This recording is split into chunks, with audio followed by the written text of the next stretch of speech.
इस YouTube video में हम हुमायूं के जीवन के महत्वपूर्ण पहलुओं, उनके साहपूर्ण युद्धों और उनके सामर्थ्यपूर्ण शासन का विश्लेषण करेंगे। उनके विकसित कला, साहित्य और सांस्कृतिक योगदान को समझने के लिए इस वीडियो को देखें और हुमायूं के युग की महत्वपूर्ण घटनाओं का अनुभव करें। हुमायूं, भारतीय इतिहास के एक महान बादशाह, ने अपने जीवन में अनगिनत परिप्रेक्ष्यों का सामना किया। उनका जीवन एक उत्कृष्ट और संघर्षपूर्ण कहानी है, जिसने इतिहास को अपने महत्वपूर्ण दौर में रौनक में डाल दी। हुमायूं का शासनकाल उनके पिता बाबर की मृत्यु के बाद शुरू हुआ, जिसने मुगल साम्राज्य की नींव रखी। उनकी शौर्यशाली सेना और राजनीतिक बुद्धिमत्ता ने उन्हें दक्षिण एशिया में स्थिति बनाए रखने में मदद की।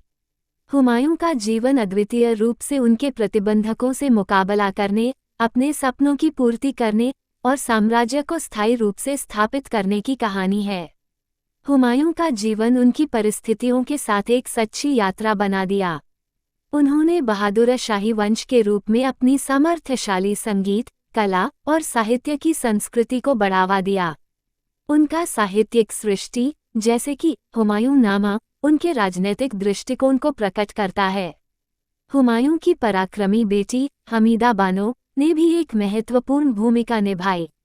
उन्होंने अपने पिता की गरीबी, युद्धों और संघर्षों की ओर से एक सशक्त साम्राज्य की दिशा में सामर्थ्यपूर्ण योजनाएं की।